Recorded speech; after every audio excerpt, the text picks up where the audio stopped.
S&P 500 지수가 트럼프 대통령의 상호관세 추가 발표 다음 날인 4월 3일 4.8% 하락했고요. 4월 4일에도 6% 하락해서 주가 총액이 5.4조 달러, 우리 돈으로 하면 약 7,880조 원. 엄청납니다. 너무 엄청난 숫자라. 네, 감소했습니다.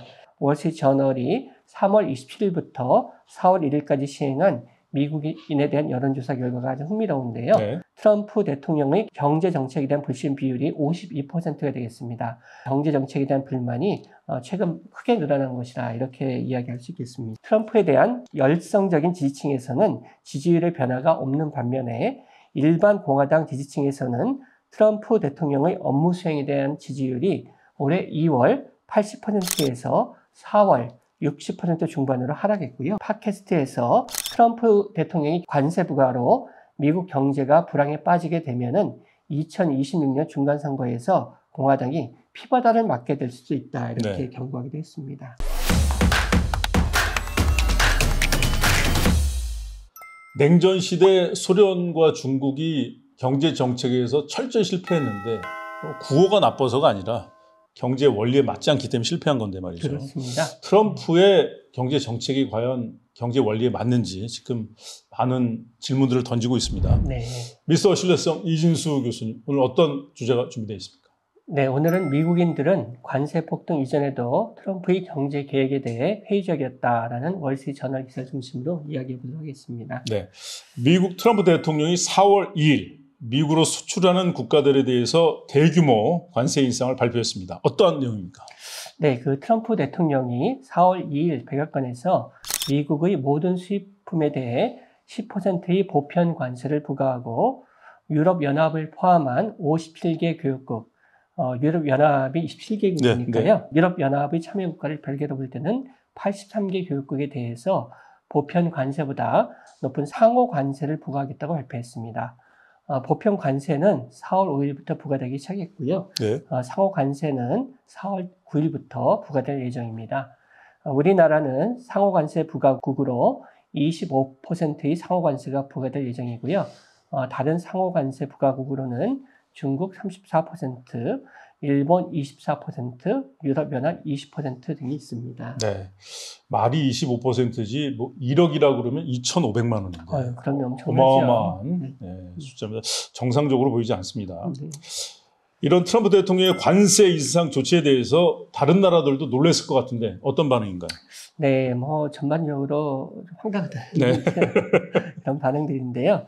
우선 중국 정부는 트럼프 대통령이 중국에 대해 상호 관세를 34% 부과하기로 한 것에 대한 보복 조치로 미국의 상호 관세가 발효하는 다음 날인 4월 10일부터 미국으로부터의 모든 수입품에 대해 34% 휴관관세 부과하겠다, 이렇게 4월 4일 발표했습니다. 똑같이 하겠다는 거죠. 하지만은 유럽연합 등 대부분의 국가들은 미국과의 협상을 통해 상호 관세를 완화할 수 있는 가능성을 모색하면서 아직까지는 즉각적인 보복 조치를 하지 않고 있습니다. 예를 들어서 만약에 월급이 1,000만 원이다 그러면 이제 300만 원, 400만 원을 떼는 겁니다. 참 충격적인 숫자인데, 이런 트럼프 대통령의 관세 인상에 대해서 미국에서는 어떤 반응인지 궁금합니다. 네, 우선 미국을 대표하는 주가 지수인 S&P 500 지수가 트럼프 대통령의 상호관세 추가 발표 다음 날인 4월 3일 4.8% 하락했고요. 4월 4일에도 6% 하락해서 주가 총액이 5.4조 달러, 우리 돈으로 하면 약 7,880조 원. 엄청납니다. 너무 엄청난 숫자라. 네, 감소했습니다. 이는 투자자들이 트럼프의 상호 관세 부과와 중국 정부의 보복 조치 등으로 국제적인 무역 전쟁이 악화되어서 경제에 부정적인 영향을 줄 것으로 우려하고 있기 때문이겠습니다. 3월 31일부터 4월 4일까지 한 주 동안 S&P 500 지수가 9.1%나 하락했네요. 그렇습니다. 이러한 그 하락폭은 2020년 코로나 발발로 주식시장이 하락했던 이후 가장 큰 하락폭이 되겠습니다. 애플과 아마존 주식 등 기술 관련 주식들이 많이 거래되는 나스닥 지수도 작년 12월 중반의 고점에 비해서 10% 이상 하락했습니다. 네. 트럼프 대통령의 관세 인상에 대해서 월스트리트 저널의 여론조사가 흥미롭습니다. 네. 그렇습니다. 트럼프 대통령의 관세 인상 등 경제 정책이 미국 경제에 악영향을 끼칠 것에 대한 우려가 미국 내에서 점점 커지고 있는 상황입니다. 이러한 측면에서 월스트리트 저널이 3월 27일부터 4월 1일까지 시행한 미국인에 대한 여론조사 결과가 아주 흥미로운데요. 네. 이 조사에 의하면은 트럼프 대통령의 경제 정책에 대한 불신 비율이 52%가 되겠습니다. 그래서 승인 비율 44%에 비해서 8%포인트가 높게 네. 나타났는데요. 이러한 조사 결과는 월스트리트 저널이 2024년 10월 여론조사를 했는데요. 당시에 트럼프의 경제 계획에 대해 우호적인 비율이 50%, 비우호적인 비율이 40%로 당시에는 우호적인 비율이 10%포인트 높았던가 비교해 볼 때 트럼프 대통령의 경제 정책에 대한 불만이 최근 크게 늘어난 것이다. 이렇게 이야기할 수 있겠습니다. 네. 월스트리트 저널의 여론조사를 보면 수입품에 관세를 부과한 것에 찬성, 반대 의견을 묻는 항목이 있네요.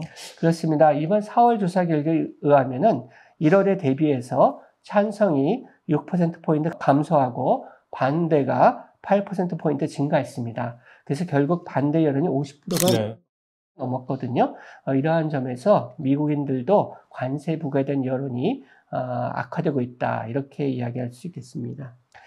트럼프의 관세 부과 조치 직전 발표된 미국 미시간 대학에서 수행하고 있는 미국 소비자 조사 결과가 있는데요. 이 결과에 의하면은 63%의 미국인이 정부의 경제 정책에 대해 부정적인 견해를 가지고 있다. 이렇게 나타났고요. 이는 지난 50년간 가장 높은 수치라고 이렇게 이야기되고 있습니다. 뭐 미국 사람들도 뭐 일단 뽑아놓긴 했는데 그리고 또 뭐 네. 미국을 위한 정책이라고 하니까 뭐 받아들이긴 하겠는데 이거 좀 이상하니까 좀 아무래도 좀 상식적이지 않으니까 그렇습니다. 그런 조사가 나오는 것 같고 네. 미국도 역시 그 민주당과 공화당 사이의 그 지지가 정말 극단적이잖아요. 그래서 정치 그렇습니다. 양극화 현상을 보이고 있는데 공화당 지지자들이 트럼프에 대해서 어떻게 생각하는지 궁금합니다. 이와 관련하여 공화당을 지지하고 있는 사람들 가운데 트럼프 대통령에 대한 열성적인 지지층과 일반적인 공화당 지지층 간의 여론의 차이가 커지고 있다는 4월 4일자 파이낸셜 타임즈 기사가 매우 흥미롭습니다. 이 기사에서는 이코노미스트지와 유고브라는 단체의 공동 여론조사 결과를 인용하고 있는데요. 동 여론조사 결과에 의하면 트럼프에 대한 열성적인 지지층에서는 지지율의 변화가 없는 반면에 일반 공화당 지지층에서는 트럼프 대통령의 업무 수행에 대한 지지율이 올해 2월 80%에서 4월 60% 중반으로 하락했고요. 경제 전반 및 고용 면에서는 지지율이 2월 80%에서 4월 50% 후반으로 하락했습니다. 그리고 물가 면에서는 지지율이 2월 70%에서 4월 50% 이하로 하락해서 전반적으로 일반적인 공화당 지지층에서는 트럼프 대통령에 대한 지지율이 크게 하락하고 있는 양상을 보이고 있습니다. 뭐 중도라고 표현할까요? 아니면 좀 합리적인 뭐 비판 지지층이라고 할까요? 이런 쪽에서 뭐 20%, 30%뭐 아주 크게 빠지고 있습니다. 그렇습니다. 네. 공화당 상원 그리고 하원 의원들의 반응도 궁금해지네요.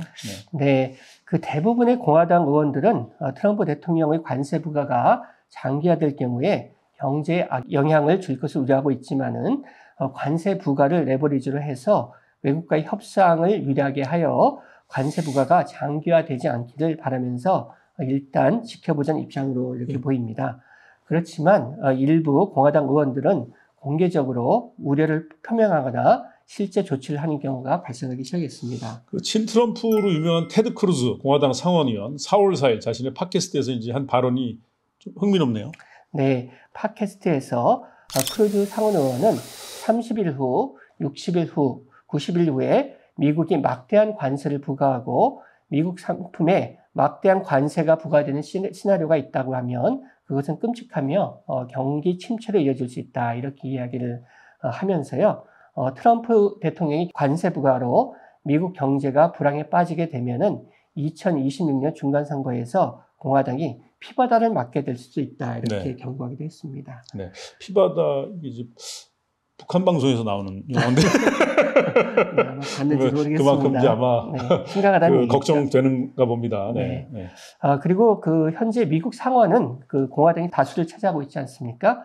그럼에도 불구하고 4월 3일 캐나다 수입품에 대한 트럼프 대통령의 25% 관세를 철폐할 것을 요청하는 결의안이 4명의 공화당 의원이 찬성을 하면서 총 51명의 찬성으로 동결의안이 상원에서 통과되기도 했습니다. 네.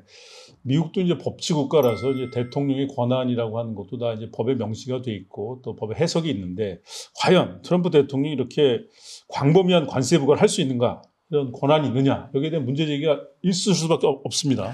네, 그렇습니다. 미국 헌법에 의하면은 관세를 포함해서 조세를 부과하고 징수하는 권한은 의회에 있습니다.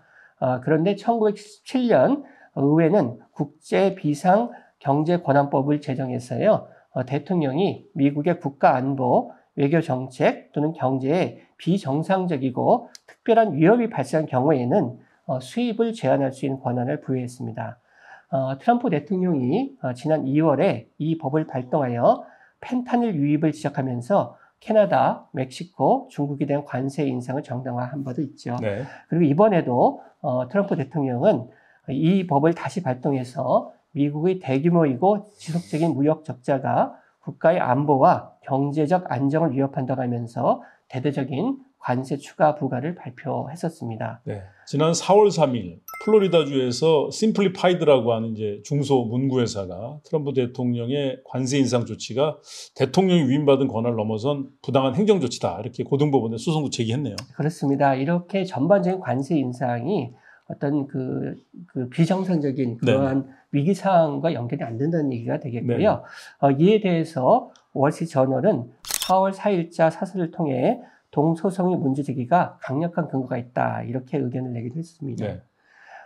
그리고 미국 상원에서는 4월 3일 7명의 공화당 상원의원을 포함해서 무역검토법이라는 법안을 발의했는데요. 이 법안의 내용을 보면은 대통령은 관세 인상 또는 새로운 관세를 부과할 경우에 48시간 이내에 동사실을 의회에 통보해야 하며 통보 시에 관세를 인상하거나 부과하는 이유를 설명해야 한다. 그리고 미국 기업과 소비자에게 미칠 수 있는 영향에 대한 분석을 제공해야 한다. 이런 내용이 포함되어 있고요. 의회는 60일 이내에 신규 관세에 대한 승인 결의안을 통과시켜야 되고 그렇지 않은 경우에는 신규 관세는 효력을 잃게 된다. 이런 내용이 되겠습니다. 네. 이준수 교수가 그 트럼프 대통령의 좀 상식을 벗어나는 경제 정책에 대해서 생각처럼 잘 안 될 것이다. 이런 우려를 이제 취임 전부터 계속 했었는데 그게 이제 좀 벌써 이렇게 가시화되는 건 아닌가. 제가 그랬습니다. 잘 기억은 안 나는데요. 예. 미국에서도 이러한 부분에 대한 그 우려가 제기가 되고 있고요. 이후에 실제로 경기가 둔화되거나 물가 인상이 가시화될 때에는 트럼프의 관세 부과에 대한 어떤 그 반대가 좀 더 크게 나타나고 강력하게 될 가능성도 있지 않을까 싶습니다. 또 뭐 어떤 의미에서 이제 롤모델도 뭐 좋은 롤모델, 나쁜 롤모델 뭐 있는데 나쁜 롤모델도 가끔 필요하긴 한데 미국은 워낙 영향력이 큰 나라라서 이게 주위에 악영향을 너무 크게 미칠까봐 걱정이 되는데 하여튼 저 트럼프 대통령이 이제 한국에 들릴 일 있으면 용산에 한번 가서 한번 이렇게 좀 타산지석으로 한번 삼으면 좋지 않나 이런 생각을 해보게 됩니다. 포브스 여기서 마치겠습니다. 고맙습니다. 감사합니다.